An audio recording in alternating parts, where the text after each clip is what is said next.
वंदे मातरम। स्वागत है आपका जीनियस यूनिक स्टडी में। आज हम लोग क्लास 11th बायोलॉजी चैप्टर 7 पढ़ेंगे। जरा एक बात सोचिए, अगर हम एक इंसान की हड्डी को पोटेशियम हाइड्रोक्साइड जैसे किसी बहुत ही स्ट्रॉन्ग और संक्षारक केमिकल में डाल दें तो क्या होगा? ज्यादातर लोग तो यही सोचेंगे कि हड्डी पूरी तरह से गल जाएगी। बिल्कुल, है ना? लेकिन असल में ऐसा नहीं होता। उस पर लगे जो भी पेशी तंतु या मांसपेशियां हैं, वो तो घुल जाएंगे, पर वो हड्डी वैसी की वैसी ही रहेगी। उस केमिकल का उस पर कोई असर नहीं होगा। और यही तो बायोलॉजी का असली मैजिक है। आज के इस डीप डाइव में हम ऐसे ही कई हैरान कर देने वाले रहस्यों को डिकोड करेंगे। हाँ, आज हम जंतुओं के संरचनात्मक संगठन यानी स्ट्रक्चरल ऑर्गेनाइजेशन के बायोलॉजिकल ब्लूप्रिंट पर बात करेंगे। कैसे एक सिंगल सेल से इतना एडवांस शरीर खड़ा हो जाता है। और हम इसे किसी भारी भरकम किताबी परिभाषा से नहीं समझेंगे। हम इसे स्लाइड दर स्लाइड बहुत ही आसान बोलचाल की भाषा में डिकोड करेंगे, ताकि कोई भी कॉन्सेप्ट रटना ना पड़े। सही कहा। हम ऊतक, अंग तंत्र और आखिर में कॉकरोच की केस स्टडी कवर करेंगे। तो चलिए अब हम अपनी नेक्स्ट स्लाइड पर चलते हैं। तो यहाँ स्लाइड 2 में हम ऊतकों के 4 मुख्य स्तंभों की बात कर रहे हैं। प्रकृति का जो श्रम विभाजन या डिवीजन ऑफ लेबर है, वो यहीं से शुरू होता है। इस कॉन्सेप्ट को विजुअलाइज करने के लिए क्या हम इन 4 ऊतकों को एक घर बनाने वाले मटेरियल की तरह समझ सकते हैं? बिल्कुल। ये एक बहुत ही सटीक एनालॉजी है। जब भ्रूण विकसित होता है तो 3 जनन स्तरों एक्टोडर्म, मीजोडर्म और एंडोडर्म से ये 4 मुख्य ऊतक बनते हैं। तो अगर शरीर एक घर है, तो पहला जो उपकला ऊतक है यानी एपिथेलियल टिश्यू, वो क्या होगा? वो घर की बाहरी दीवारें और अंदर का पेंट है। ये शरीर का मुख्य आवरण है। अच्छा, तो अगर उपकला दीवारें हैं, तो उन्हें मजबूती से खड़ा रखने के लिए सीमेंट या पिलर्स का काम कौन करता है? वो भारी काम संयोजी ऊतक करता है, यानी कनेक्टिव टिश्यू, जो अंगों को जोड़ता है और सपोर्ट देता है। समझ गई। और जो घर में दरवाजे या खिड़कियां हैं, जो मूव करते हैं, वो पेशी ऊतक होंगे? एकदम सही। जो गति और संकुचन के लिए हैं, वो मस्कुलर टिश्यू हैं। और आखिर में पूरे घर को कंट्रोल करने के लिए जो वायरिंग है, वो है तंत्रिका ऊतक या न्यूरल टिश्यू। ये घर वाली एनालॉजी तो बहुत ही क्लियर है। चलिए अब नेक्स्ट स्लाइड की तरफ बढ़ते हैं। तो स्लाइड 3 में हम उपकला ऊतक को थोड़ा गहराई से देखते हैं। ये शरीर का सुरक्षा कवच है, जो एक तरफ देह तरल और दूसरी तरफ बाहरी वातावरण के संपर्क में रहता है। मतलब एक तरह से ये बॉर्डर सिक्योरिटी फोर्स है ना? एग्जैक्टली। इसके 2 प्रकार होते हैं। पहला है सरल उपकला, जो केवल एक स्तर यानी सिंगल लेयर की बनी होती है। इसका काम अवशोषण और श्रावण है। हाँ, जैसे शल्की, घनाकार और स्तंभाकार। है ना? जी हाँ, और स्यूडोस्तरित भी। दूसरा प्रकार है संयुक्त उपकला, जो एक से अधिक लेयर से बनी है। अच्छा, तो जो अंग रासायनिक या यांत्रिक दबाव झेलते हैं, वहां संयुक्त उपकला काम आती होगी? बिल्कुल। और इसी में एक अंतर्वर्ती उपकला या ट्रांजिशनल एपिथेलियम भी होती है। ये स्ट्रेच हो सकती है ना, जैसे मूत्राशय में होती है। हाँ, ये 3-4 लेयर वाली लचीली और जल के लिए अपारगम्य होती है, ताकि कोई लीकेज ना हो। वाकई बहुत शानदार डिजाइन है। ठीक है, अब अगली स्लाइड पे मूव करते हैं। स्लाइड 4 में हम ग्रंथि ऊतक या ग्लैंडुलर टिश्यू की बात कर रहे हैं। यहाँ एक सवाल है, स्त्रावण के आधार पर ये 3 प्रकार के क्यों होते हैं? क्योंकि हर ग्रंथि का काम करने का तरीका अलग है। पहला है एपोक्राइन। इसमें पदार्थ कोशिका के शीर्ष भाग में इकट्ठा होता है और फिर शीर्ष भाग टूटकर निकल जाता है। जैसे स्तन ग्रंथियां होती हैं। हाँ बिल्कुल। दूसरा है मीरोक्राइन। इसमें पदार्थ रिस के बाहर निकलता है और कोशिका नष्ट नहीं होती, जैसे गॉबलेट कोशिकाएं। लेकिन जो तीसरा प्रकार है होलोक्राइन, इसमें तो पूरी कोशिका ही टूटकर स्राव बन जाती है। ये कैसे होता है? सुनने में थोड़ा अजीब लगता है, पर हाँ, तेल ग्रंथियां या सेबेशियस ग्लैंड्स ऐसे ही काम करती हैं। पूरी कोशिका सीबम से भर जाती है और फिर फट जाती है। मतलब स्राव पैदा करने के लिए कोशिका अक्षरशः अपनी जान दे रही है। चलिए अब नेक्स्ट स्लाइड पे चलते हैं। तो स्लाइड 5 में हम उस संयोजी ऊतक की बात करेंगे, जो उच्च श्रेणी के प्राणियों में सबसे अधिक पाया जाता है। हाँ, जो शरीर का मेन ढांचा है। इसके ढीले और सघन प्रकार होते हैं, है ना? बिल्कुल। ढीले संयोजी ऊतक में तंतु अर्ध तरल आधार में शिथिलता से जुड़े होते हैं, जैसे श्वेत कोलाजन और पीला प्रत्यास्थ। और इसी में वसी ऊतक भी आता है।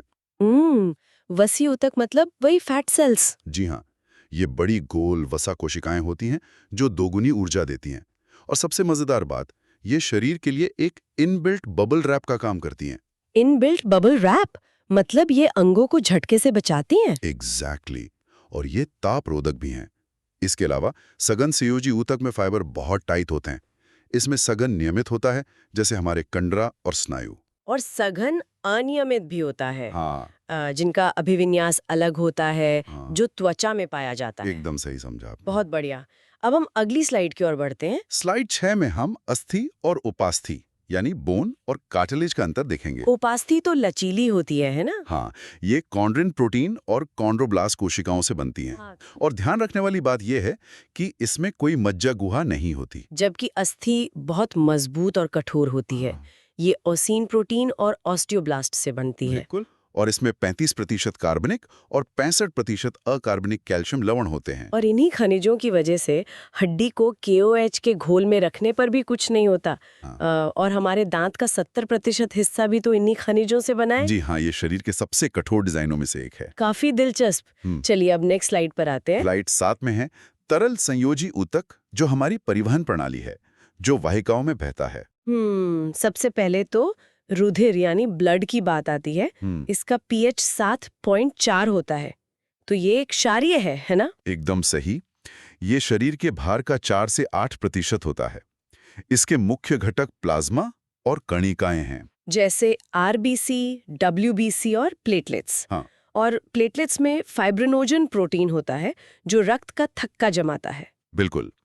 और दूसरा तरल ऊतक है लसिका या लिम्फ। ये धमनी की पतली भित्तियों से छना हुआ रंगहीन द्रव है, जो शरीर की रक्षा करता है और उत्सर्जी पदार्थों का संवहन करता है। ओके, अब नेक्स्ट स्लाइड की तरफ चलते हैं। स्लाइड 8 में हम पेशी ऊतक की बात करेंगे, जिसे गति का इंजन कहा जाता है। ये भ्रूण के मीसोडर्म से विकसित होता है। तो इसके 3 प्रकार होते हैं। पहला अरेखित या अनैच्छिक पेशी है, जो हमारी इच्छा के अधीन नहीं है, जैसे आहार नाल, श्वास नली और गर्भाशय की विसरल पेशियां।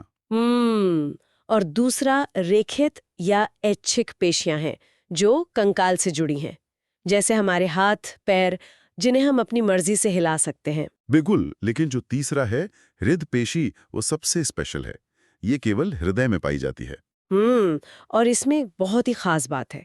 इसकी कोशिकाएं संधियों द्वारा, जिन्हें इंटरकैलेटेड डिस्क कहते हैं, एक रूप होकर चिपकी रहती हैं। एग्जैक्टली। इसी डिजाइन की वजह से ये पेशियां बिना थके जीवन भर काम कर पाती हैं। पूरा हृदय एक साथ लय में धड़कता है। सच में ये बहुत अमेजिंग है। चलिए अब अगली स्लाइड पर चलते हैं। स्लाइड 9 में हम तंत्रिका ऊतक या नर्वस टिश्यू को देखते हैं। ये भ्रूणीय एक्टोडर्म से उत्पन्न होता है, जो शरीर की अनुक्रियाशीलता को कंट्रोल करता है ना? जी हाँ। इसमें 2 तरह की कोशिकाओं का अंतर समझना जरूरी है। एक है उत्तेजक कोशिकाएं, जैसे न्यूरॉन। न्यूरॉन शरीर की सबसे लंबी कोशिका है। और दूसरी अनुत्तेजक कोशिकाएं होती हैं, जैसे न्यूरोग्लिया। एकदम सही। सहायक कोशिकाएं जैसे श्वान सेल्स, जो परिधीय तंत्रिका तंत्र में न्यूरॉन्स को सहारा देती हैं और उन्हें कवर करती हैं। बहुत बढ़िया। अब हम नेक्स्ट स्लाइड देखते हैं। यहाँ स्लाइड 10 में हम अंगतंत्र को समराइज कर रहे हैं। कैसे कोशिकाएं मिलकर ऊतक, ऊतक से अंग और अंग से अंगतंत्र बनता है। और अगर हम इन चारों ऊतकों को एक साथ काम करते देखना चाहें, तो हृदय का उदाहरण सबसे बेस्ट है। बिल्कुल। हृदय एक ऐसा अंग है जिसमें चारों प्रकार के ऊतक एक साथ काम करते हैं। उपकला उसका आंतरिक आवरण है। और असंयोजी ऊतक रक्त और वाल्व संरचना बनाता है। हाँ, पंपिंग के लिए हृदय पेशी है और धड़कन के नियंत्रण के लिए तंत्रिका ऊतक है। इस परफेक्ट तालमेल की जितनी तारीफ की जाए कम है। बिल्कुल सही। आइए अब नेक्स्ट स्लाइड पर बढ़ते हैं। स्लाइड 11 से हम एक बहुत ही इंटरेस्टिंग केस स्टडी शुरू कर रहे हैं, कॉकरोच की। जिसका वैज्ञानिक नाम पेरिप्लैनेटा अमेरिकाना है।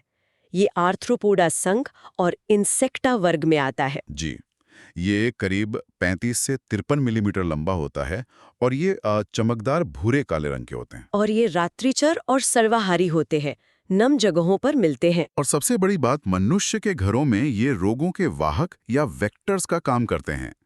भारत में इनकी 4 सामान्य जातियां पाई जाती हैं: पेरिप्लैनेटा अमेरिकाना, ऑस्ट्रेलिएशियाई, ब्लाटा ओरिएंटालिस और ब्लाटेला जर्मेनिका।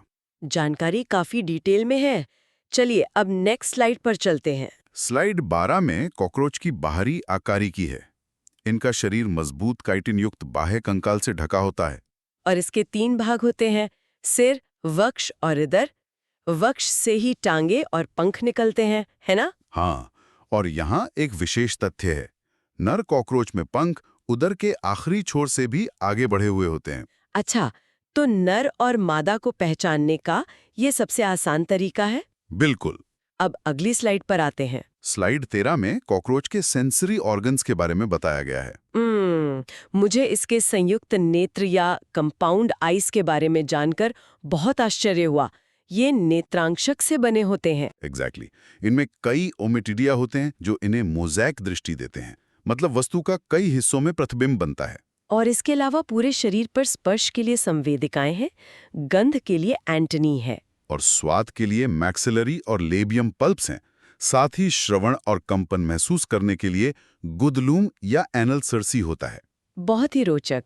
चलिए अब नेक्स्ट स्लाइड की ओर बढ़ते हैं। स्लाइड 14 में हम देखते हैं कि कॉकरोच एक लिंगी या डायोशियस होते हैं। यानी नर और मादा अलग होते हैं। जी हाँ, नर जनन तंत्र में एक जोड़ी वृषण उदर के चौथे से छठे खंड में होते हैं, और मादा जनन तंत्र में 2 वृहद अंडाशय उदर के दूसरे से छठे खंड में स्थित होते हैं। एकदम सटीक। आइए अब आज के सेशन की आखिरी स्लाइड पर चलते हैं। तो स्लाइड 15 पूरे अध्याय का मास्टर ब्लूप्रिंट है। हाँ, हमने देखा कि उपकला आवरण और श्रावण के लिए है, संयोजी ढांचा और तरल के लिए है, और पेशी गति के लिए, तंत्रिका नियंत्रण के लिए है। साथ ही हमने कॉकरोच का काइटिन कंकाल, मोज़ैक विजन और जनन अंग भी समझे। बिल्कुल। इस डीप डाइव सेशन को खत्म करते हुए मेरे दिमाग में एक बात आ रही है। बताइए क्या बात है?